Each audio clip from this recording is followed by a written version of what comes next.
Sure Ahqab tercümesi birinci ayetten başlayıp okuyayımız inşallah. Nihayeti şefkatlik ve mehriban Allah'ın ismi bilen başlayayım. Hamim. Bu Kur'an galip, hikmet bilen iş kılgıcı Allah tarafından nazil kılıngandır. Osmonlarni, zaminni ve ularning arsidagi narsalarni haq asosda muayyan muddatgacha, ya'ni qiyomatgacha qoladigan qilib yaratdik. Kafirlar ogohlantirilgan narsalardan yuz o'rguchidir. Ey Muhammad sallallohu alayhi vasallam, mushriklarga aytqinki, sizlar Allohni qo'yib cho'qinayotgan butlaringlarning ahvolini aytib beringlar.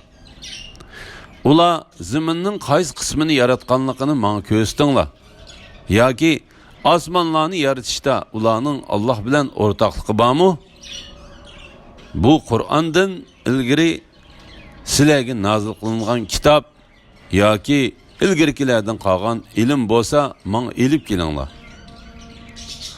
Agar sizlar rostchil bo'lsanglar, Allah'ını koyup kıyametkice duanı icabet kılışkı kadir bulanmaydıgan butlağı çoğunadıgan ademdin mu, gümrah adem ba mı? Butla ulanın duasıdın gafıldır. Kıyamet günü insanlar hesap veriş için toplanğan çağda butla ulağa, yani butperestlerge düşman buludu. Ula terpidin ibadet kılınganlığı inkar kılıdı. Ular tarafından ibadet kılınganlığı kılgan deyişemdi. Aytqin ki, eğer onu men to'qigan bo'lsam, sizlar mendan Allohning azobidan hech narsani dab'i qilolmaysizlar. Sizlarning Qur'on to'g'risidagi tuhmatlaringlarni Allah obdan biladi. Allah men bilan sizlarning oranglarda guvoh bo'lishga yetarlikdir. Yani mening rostchiligimga ve sizlerinin yalğancılıqınlarga guvoh boludu. Allah tevbe qilg'uchini mağfiret qilg'uchidir. Mümin bendilerge nihayet mehribandır. Aytqin ki, men Allah insanlarni tevhidga da'vat qilish uchun avatgan tunji payg'ambar emasman. Menden ilgirki nurg'un payg'ambarlar elib kelgan vahiy bilan keldim. Nemişki beni inkar kılısılar? Bana ve sizlerge nemi kılındıganlıkını uqmayman. Çünkü Allah'ın takdirini aldın uqılıp olmaydı. Men fakat bana vahiy kılıngan nersigila ergişimen. Men fakat sizlerni Allah'ın azabıdan oçuk agahlandırgıçımen. Ey Muhammed sallallahu aleyhi ve sellem, müşriklarga aytqin ki, sizlar aytib beqinglarchu, Qur'on Allah tarafidan nozil bo'lgan tursa, sizlar uningga ishonmasanglar, holinglar qandoq bo'ladi? İsrail avlodidan bir guvohchi, ya'ni Abdullah ibn Salam, Qur'onning Allah tarafidan nozil bo'lganligiga guvohlik berib iymon keltirsa, sizlar takabburlik qilib iymondan bosh tortsanglar, holinglar qandoq bo'ladi? Şüphesiz ki Allah zalim kavmini hidayet kılmaydı. Kafirlar müminlerge eğer Kur'an bilen İslam dini yaxşı bo'ladigan bo'lsa idi, ular, yani aciz Müslümanlar onunla bizden burun işenmegen bo'lardi dedi. Ular Kur'an bilen hidayet tapmaganlıkları için bu qadimki oydur mudur deydi. Qur'ondan ilgari Musa'nın kitabı, yani Tevrat, ehli cahanga peşva ve rahmet idi. Bu Arap tilideki kitaptır. İlgariki kitaplarni tasdiq qilg'uchidir. Allah onu zalimlarni ogohlantirish uchun yaxshi ish qilg'uchi mu'minlarga jannat bilan xush xabar berish uchun nozil qildi.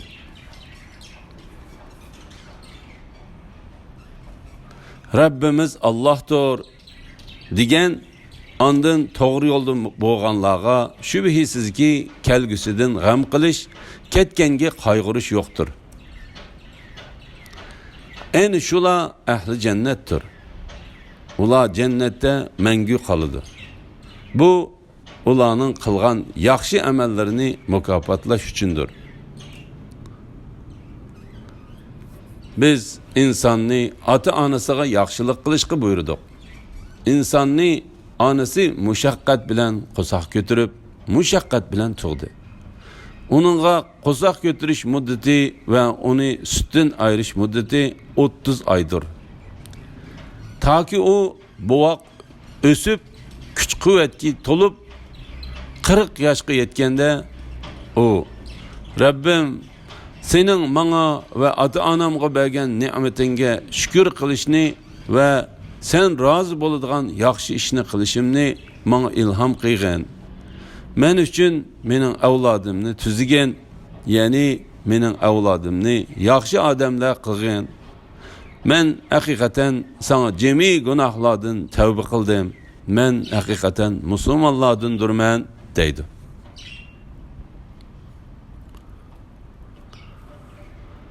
Ayni shundaq kishilarning yaxshi ishlarini qabul qilib, yomon ishlarini kechirim qilamiz. Ular Allah yomon ishlarini kechirganlar bilan jannatda bo'ladi. Bu ularga qilingan rost va'dadir. Ba'zi odam, ya'ni ota-onasi iymonga da'vat qilgan fojir bola voy, sizlar meni qayta terilishdan qo'rqityapsizlar. Mendan ilgari nurg'un ummatlar o'tdi. Ulardan hech odam terildirilgani yo'q deydi. U ikkisi Allohga faryod qilib, voy sana iymon etgin, Allohning va'dasi haqiqatan haqdir deydi. U bu faqat avval qilardan qolgan afsonalardir deydi. Ayni shundaq kishilarga Allohning azob qilish so'zi haqliq bo'ldi. Ular bo'lsa, ulardan ilgari o'tgan insonlardan va jinlardan bo'lgan ummatlar qatoriga kirgizildi. Ular haqiqatan ziyon tortquchi bo'ldi. Mu'minlarning va kofirlarning hammasining qilgan amallariga yarasha darajalari bo'ladi. Ularning amallarining savobi va jazosi kam ziyoda qilinmay, to'liq berildi. Ularga zulm qilinmaydi. Kafirlar davzaq to'g'rilanadigan kunda ularga ayiblash yuzidan aytiladi. Sizlar lazzatlaringlarni hayoti dunyoda bahramand bo'lib tugatdinglar. Sizlar zaminda haqsiz ravishda cho'ngchilik qilib, iymondan bosh tortganliginglar va Allohning itoatidan chiqqanliginglar tufaylidan bugun har qilg'uchi azob bilan jazolanasizlar. Ey Muhammad sallallahu aleyhi ve sellem, Ad'ning qarindishi, ya'ni Hud alayhissalomning o'z qavmi bilan bo'lgan qissasini bayon qilgan. O'z vaqtida u Ahqob degan yerdagi qavmini Allohning azobidan ogohlantirdi. Uningdan, ya'ni Huddan ilgari va uningdan keyin nurg'un payg'ambarlar o'tdi. U, ya'ni Hud qavmini ogohlantirib aytdi: sizlar faqat Allohga ibodat qilinglar. Men haqiqatan sizlarning Allohdan g'ayriga ibodat qilsanglar, buyuk kunning azobi qilishinglardan qo'rqaman. Ular: ey Hud, sen bizni ilahlarımızdan to'sqili keldingmi? Agar sen so'zingda rostchilardan bo'lsang, bizni qo'rqitgan azobni keltirgin dedi. U: sizlarga azobning qachon kelishini faqat Alloh biladi. Men sizlarga avatilgan narsani tabliq qilaman, va lekin men sizlarni nodon qavm ko'raman dedi. Ular o'zlarining vodisiga surilayotgan bulutni ko'rib, mana bu bizga yomg'ir yog'dirg'ichi bulutdir deyishdi. Hud aytdi: undaq emas. U sizlar baldirroq ish qilishni talab qilgan narsadir. U bir bo'ron bo'lib, uning ichida qattiq azob bor. U Rabbining bir amri bilan hamma narsani halok qiladi. ya'ni bo'ron kelib ularni halok qildi. Shuning bilan ularning joylarining, ya'ni turgan makonlarining izidan boshqa narsa ko'rinmaydigan bo'lib qoldi. Gunohkor qavmni mushundaq jazolaymiz.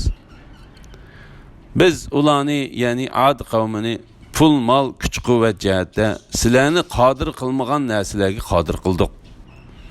Ularning shu ne'matlarga shukr qilib, bu orqali ne'matlarni berguchi Allohni tonish uchun ularga quloq, ko'z, qalblarni berdik. Ular Allohning oyatlarini inkor qilganliklari uchun ularning quloqlari, ko'zlari, dillari ulardan Allohning azobidan hech narsani dafi qilolmadi. Ular masxir qilgan azob ularga nozil bo'ldi. Ey Makka aholisi, biz haqiqatan sizlarning atrofinglardagi shaharlarni halok qildik. Ularni kufrdan yansun deb oyatlarni takror bayon qildik. Ularga azob kelganda ularning Allohga yaqin qiladi deb Allohdan boshqa tutgan ma'budlari ularga nimishqa yordam qilmadi? Belki ularning ma'budlari g'oyib bo'ldi. Bu, ya'ni butlar bizni Allohga yaqin qiladi degan so'zi ularning o'ydirmasidir va Allohga choplagan bo'htonlaridir. Ey Muhammad sallallohu alayhi vasallam, o'z vaqtida bir turkum jinlarni sana Qur'on tingshashga avatdik. Ular Qur'on tilovatiga hozir bo'lganda bir-biriga jim turinglar deyishdi. Qur'on tilovat qilinib bo'lgandan keyin ular o'z qavmiga ogohlantiruvchi bo'lib qaytishdi. Ular aytdi: "Ey qavmimiz, haqiqatan biz Musodan keyin nozil bo'lgan, uningdan ilgariki kitoblarga uyg'un keladigan haq dinga va to'g'ri yo'lga boshlaydigan kitobni, ya'ni Qur'onni tingshdik. Ey qavmimiz, Allohga da'vat qilguvchi, ya'ni Muhammad alayhisalomning da'vatini qabul qilinglar va Allohga iymon etinglar. Alloh ba'zi gunohlarni mag'firat qiladi, sizlarni qattiq azobdan saqlaydi. Kimiki Allohga iymon etishga da'vat qilguvchining, ya'ni Rasulullohning da'vatini qabul qilmasa, azobdan qochib qutula olmaydi. Allohdan boshqa uni Allohning azobidan saqlovchi yordamchilar bo'lmaydi. Ular, ya'ni Rasulullohning da'vatini qabul qilmoqchilar o'p-ochiq gumrohlikdadir. Ular, ya'ni o'lgandan keyin tirilishni inkor qiluvchi kuffarlar bilmamdiki, osmonlarni va zaminni yaratgan va ularni yaratishda charchab qolmagan Alloh o'liklarni tirildirishga qodir emasmi? Durust, u haqiqatan har narsaga qodirdir. Kafirlar davzaq to'g'rilanadigan kunda ularga bu, ya'ni sizlar tetayotgan azob rost emasmi deyiladi. Ular Rabbimiz bilan qasamki albatta rostdir deydi. Alloh ularga kafir bo'lganliginglar tufaylidan azobni tetinglar deydi. Ey Muhammad sallallohu alayhi vasallam, sen mushriklarning salgan jafosiga irodalik payg'ambarlar sabr qilgandek sabr qilgin. Ularga bo'ladigan azobga aldirab ketmagin. Ular oxiratda va'da qilingan azobni ko'rganda, ular dunyoda go'yo kunduzda birdamla tug'andek his qiladi. Bu Qur'on sizlarga tabliğdir. Faqat fosiq qavmlar halok qilindi.